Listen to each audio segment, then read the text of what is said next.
Vous avez donc effectué une greffe de cheveux. Vous êtes probablement ravi, excité et peut-être un peu inquiet des résultats. La plupart des patients veulent tirer le meilleur parti de leur intervention, ce qui est compréhensible compte tenu de l'investissement souvent important lié à l'intervention. C'est là que les traitements complémentaires tels que le finastéride entrent en jeu. Aujourd'hui, nous nous plongeons dans un sujet qui a fait débat parmi les patients et les experts. Les patients doivent-ils prendre du finastéride après une greffe de cheveux pour obtenir les meilleurs états possibles? Bonjour et bienvenue sur notre chaîne où nous découvrons en profondeur tout ce qui concerne le soin et la restauration des cheveux. Je suis Alexander de la clinique capillaire Hair Palace et en tant que coordinateur, j'ai accompagné le traitement de plus de 1500 patients au cours des 5 dernières années. Lorsqu'il s'agit de prendre du finastéride après une greffe de cheveux, ce n'est pas un must absolu, mais cela peut être bénéfique. Une greffe de cheveux n'est pas une mesure préventive contre la chute des cheveux. Ainsi, même après une greffe réussie, il y a toujours une chance que les cheveux autour des follicules greffés continuent à tomber avec le temps. C'est là que le finastéride peut intervenir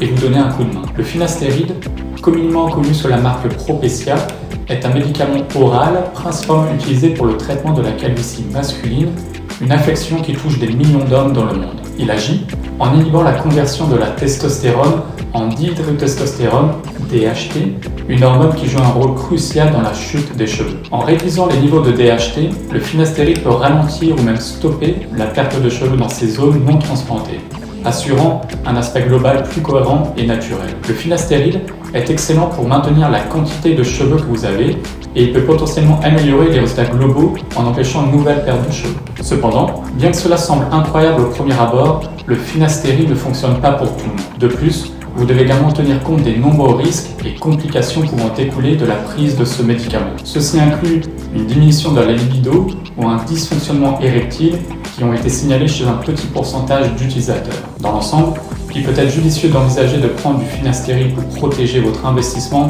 dans vos nouveaux cheveux. Si vous n'avez pas pris de finastéride avant votre intervention, il est préférable de discuter avec votre chirurgien de greffe de cheveux et de peser le pour et le contre de la prise de la pilule. Il évaluera votre situation individuelle, exposera les avantages potentiels et toute considération pour vous aider à faire un choix éclairé. Si vous avez des questions ou souhaitez partager vos propres expériences ou réflexions sur ce sujet, laissez un commentaire ci-dessous. Et si vous avez aimé cette vidéo, abonnez-vous à notre chaîne.